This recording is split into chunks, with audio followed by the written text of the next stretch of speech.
Hello students, हम पढ़ रहे थे भू संतुलन समस्थिति। हमारा टॉपिक था भू संतुलन आइसोस्टेसी या समस्थिति।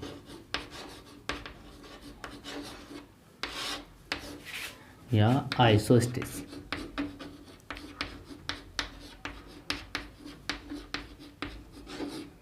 ठीक है, यहाँ हमने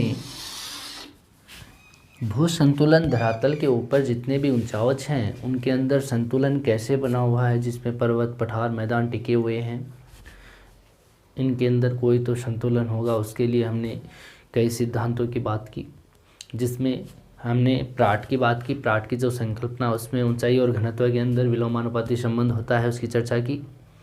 और हमने एरी के सिद्धांत में भी बात की, जिसमें हमने इसके जो घनत्व है और उसकी गहराई है उसके अंदर समानुपाती संबंध पाया जाता है, उसके अंदर चर्चा की। वो एरी महोदय है, वो तैराव के नियम में या जड़ संकल्पना पे अपना जो सिद्धांत है वो प्रस्तुत किया था, जिसमें वो कहता है जितना ऊंचा भाग होगा धरातल के उससे उतनी ही गहरी जड़ें होंगी, इसके 9 गुना। तो ये एरी का मत था। उसके बाद हमने प्राट में क्या कहा कि एक क्षतिपूर्ति तल होता है, उसके ऊपर घनत्व भिन्न होते हैं, जबकि क्षतिपूर्ति तल होता है उसके नीचे समान घनत्व की एक लेयर्स पाई जाती है।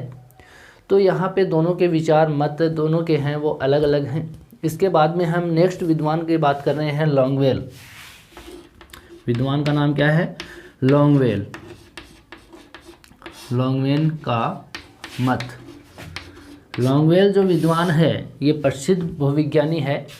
इन्होंने यहाँ पे एरी की जो जड़ संकल्पना थी, एरी महोदय की जो बताई हुई जड़ संकल्पना है, जहाँ वो कहता है कि जितना ऊंचा पर्वत होगा उससे की उतनी ही गहरी जड़ें होंगी, उस जड़ संकल्पना का समर्थन किया इस विद्वान ने। किसने? लॉन्गवेल ने। इन्होंने उसका समर्थन किया और कहा, उन्होंने लॉन्गवेल ने व्याख्या की कि जैसे जो एरी महोदय ने जो एग्जाम्पल दिया वैसे ही इन्होंने एक अपना एग्जाम्पल दिया कि जो मरकरी या पारा, मरकरी किसको बोलते हैं? पारे को।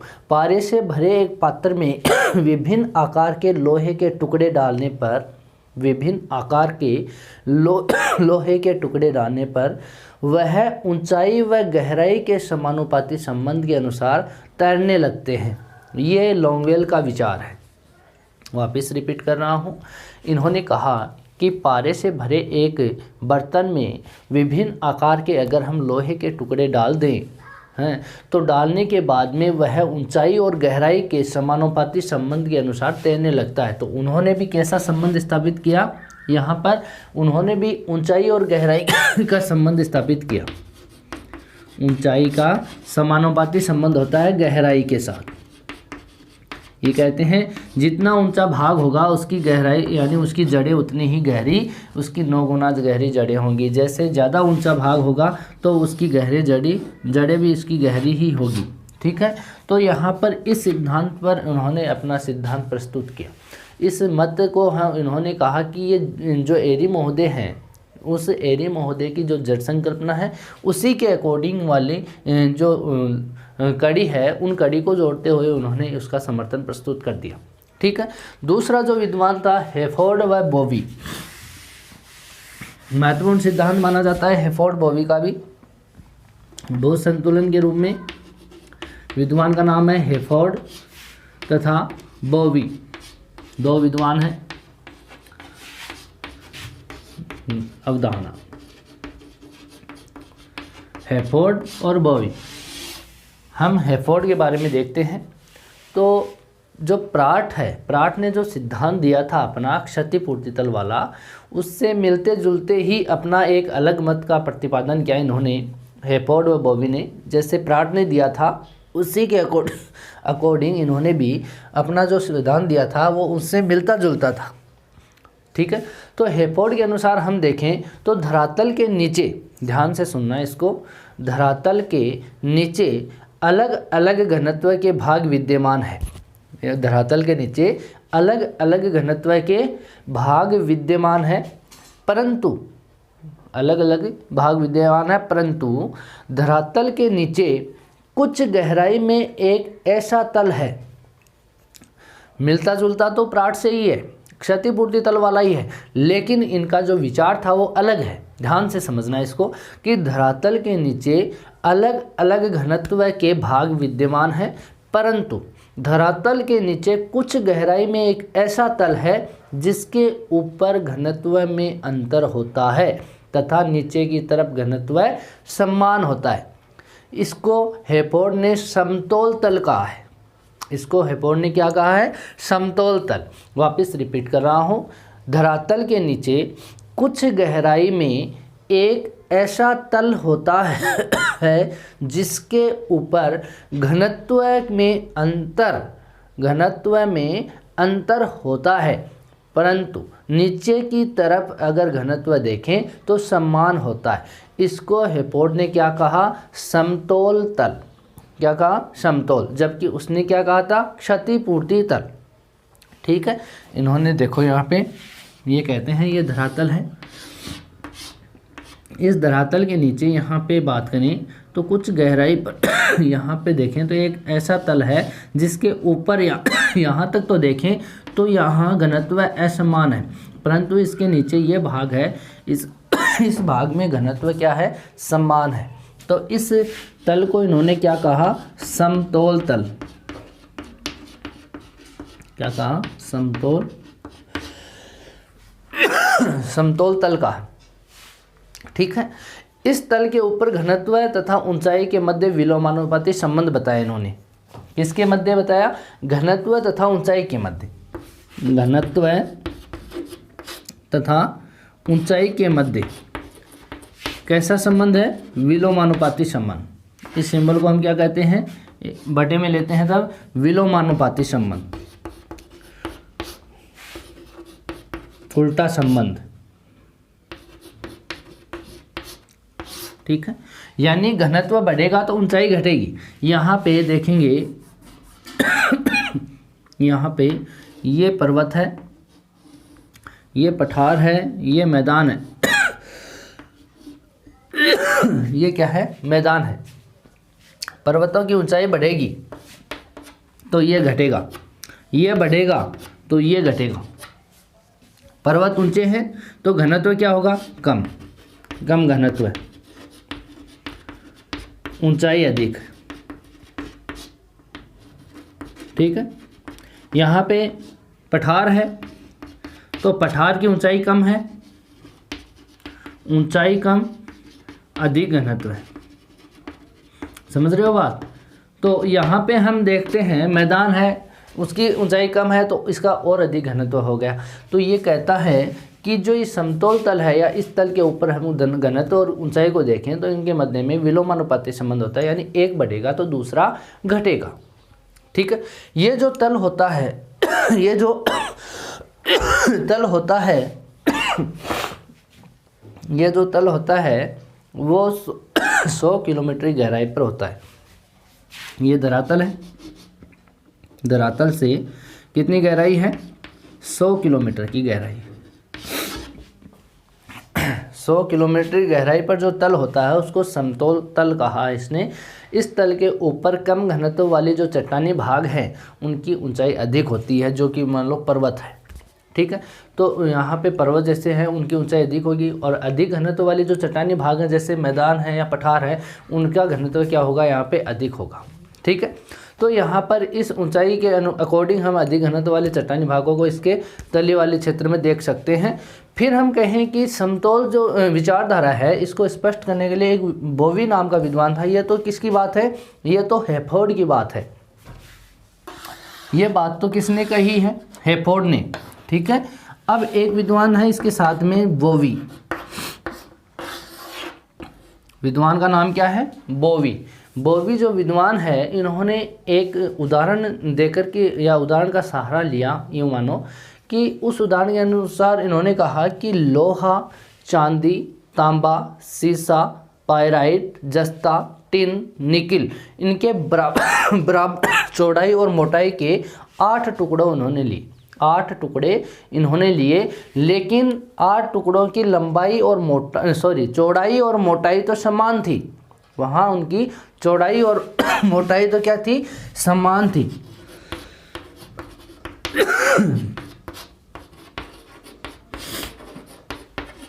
मोटाई समान, परंतु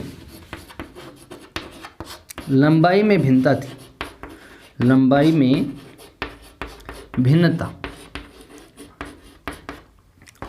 इनके अकॉर्डिंग, बॉबी के अकॉर्डिंग, लोहा, सोना, चांदी, तांबा, सीसा, जस्ता, पायराइट, जो टिन और निकिल जैसे 8 पदार्थ हैं, 8 जो भाग हैं पदार्थ के, धातुओं के, उन्होंने 8 टुकड़े लिए। उसकी चौड़ाई और मोटाई समान रखी, जबकि उसकी लंबाई में क्या थी, भिन्नता थी। उस भिन्नता के कारण उनको एक पारे से भरे बर्तन में डाला गया, तो वहाँ पे देखा उन्होंने कि सब टुकड़ों के निचला जो तल था वो एक समान था।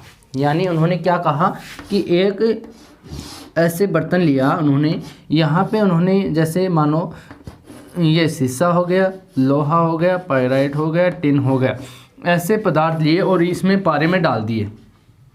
ये पारा है यहाँ तक, ठीक है, यहाँ तक पारा है।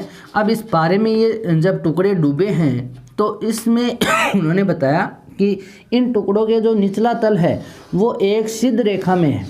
वो क्या है, एक सिद्ध रेखा में है। तो इसके कारण उन्होंने इस सिद्ध रेखा के कारण ही यहाँ पे कहा कि यहाँ एक क्षतिपूर्ति तल है, ठीक है।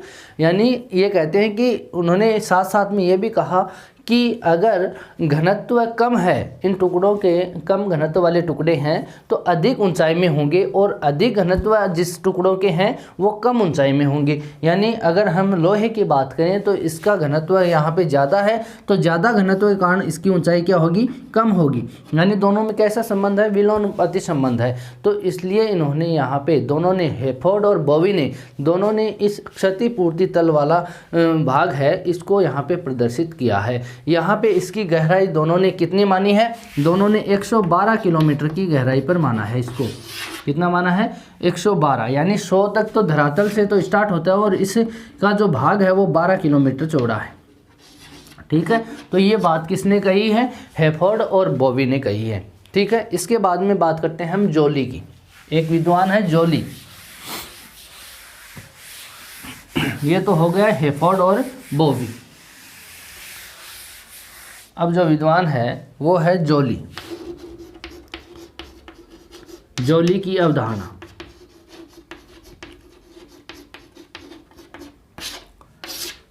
सभी ने क्या किया कि धरातल के ऊपर जितने भी जो पर्वत, पठार, मैदान जैसे ऊंचावच हैं उनके संतुलन के लिए ये बात या ये सिद्धांत दिए गए हैं कि यहाँ पे किसी ने अलग प्रकार से इसको विभाजित कर दिया, किसी ने अलग प्रकार से इसकी व्याख्यान कर दी।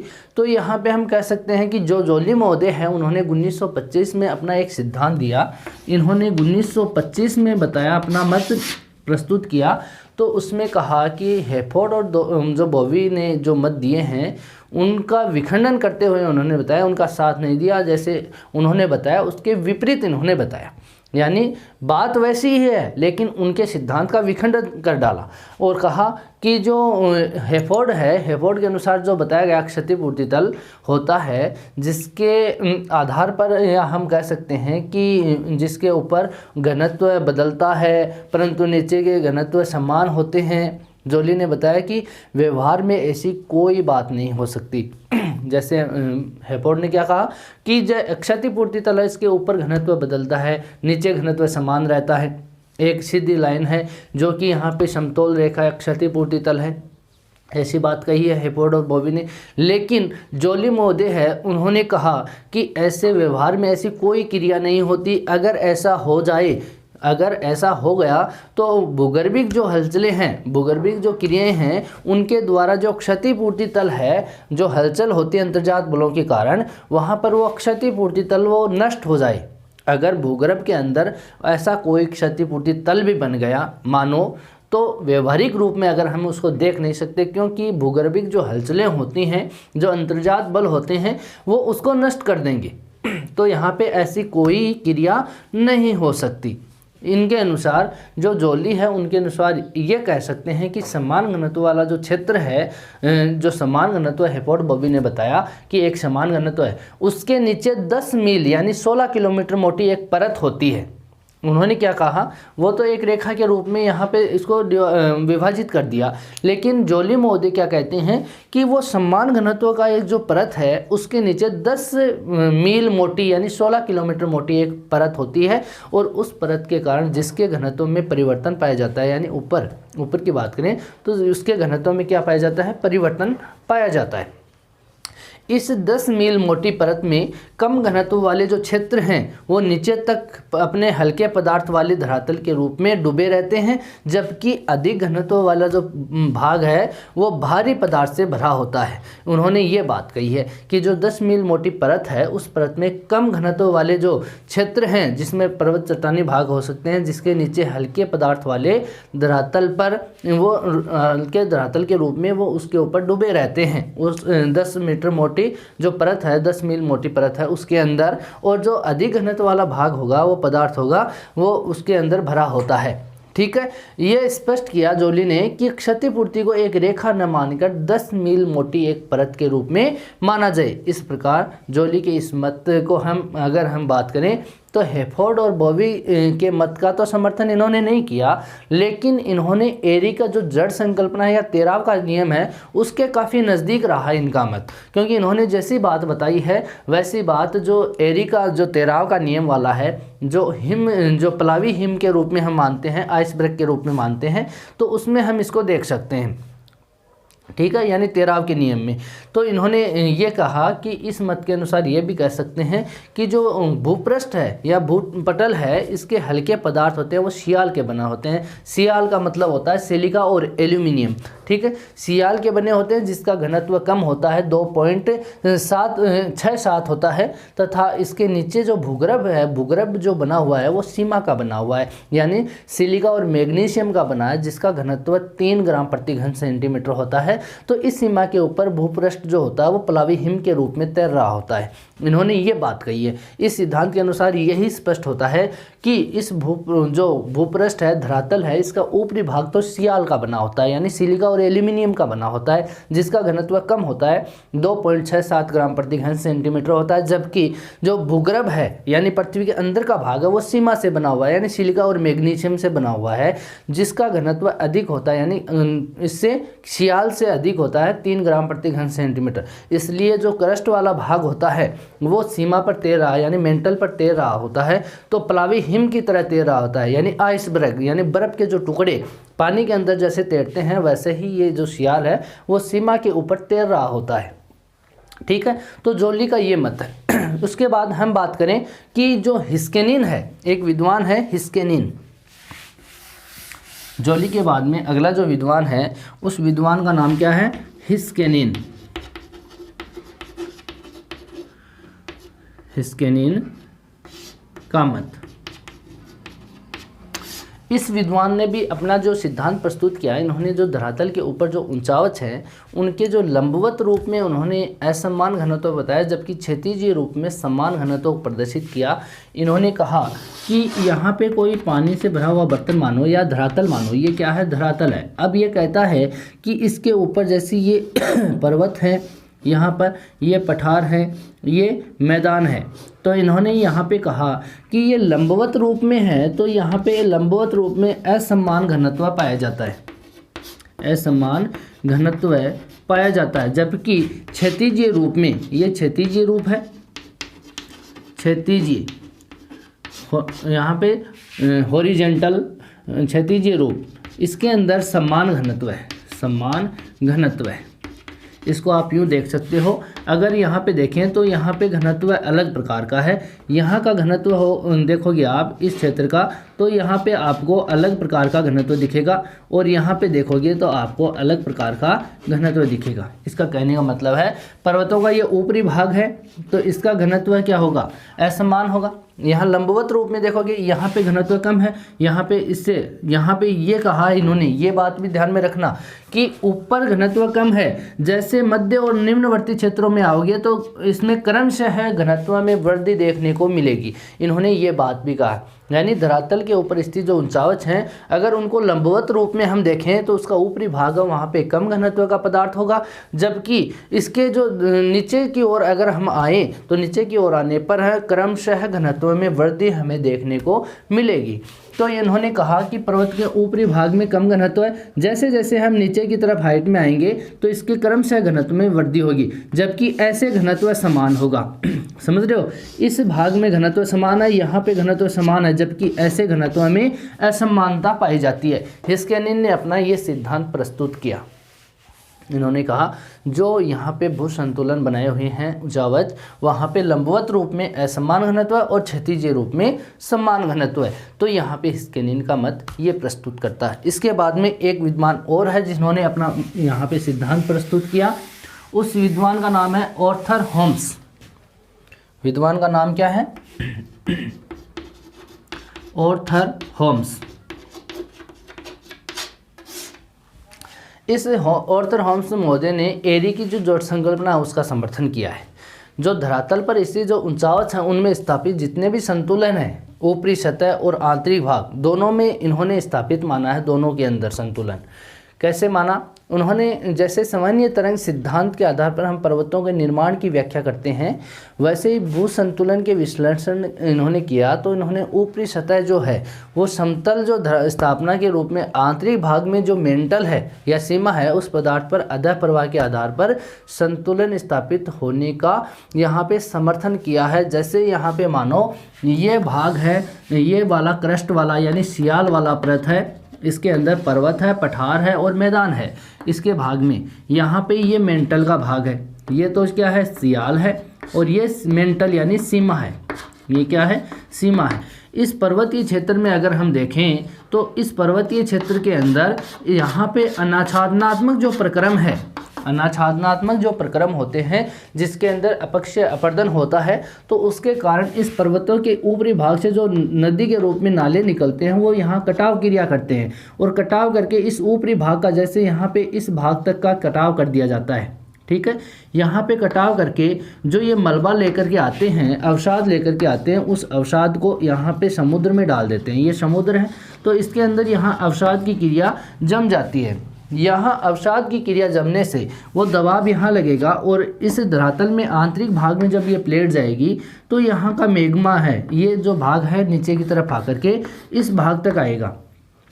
जैसे ही यहाँ पे ध्यान देना इस बात को, ये एक तैराव के नियम पे इन्होंने सिद्धांत दिया, या नाव की तरह इन्होंने इस सिद्धांत को बताया है कि जैसे नाव है, नाव के ऊपर से अगर वजन उठा लें, उसका भार कम कर दें तो वो नाव उसी अनुपात में ऊपर हो जाएगी। तो यहाँ पे जैसे पर्वतीय क्षेत्र का ये भाग है वो आकर के यहाँ पे जम जाता है, तो इसका भार कम हो जाएगा और ये ऊपर हो जाएगा। जैसे यहाँ पे पहले ये इतना भाग था, ठीक है, तो अब ये इस यहाँ तक आ जाएगा, तो यहाँ ये जगह खाली हो गई, तो ये मैग्मा आता है, इसको यहाँ पे जगह मिल जाती है आने के लिए, तो एक चक्कर सा चल जाता है, ये सर्किल बन जाता है। ठीक है, तो इन्होंने कहा कि संतुलन बना रहता है, अगर ये हिलेगी तो यहाँ पे इसका यहाँ पे संतुलन खो जाएगा। तो संतुलन खोता क्यों नहीं है? क्योंकि यहाँ से जो मैग्मा कट करके यहाँ जम रहा है वो मैग्मा धरातल के आंतरिक भाग से होता हुआ मैग्मा के रूप में और उस खाली स्थान की पूर्ति कर देता है, जिसके कारण यहाँ पे संतुलन बना रहता है। तो ये सिद्धांत दिया वो कौन है? ऑर्थर होम्स है।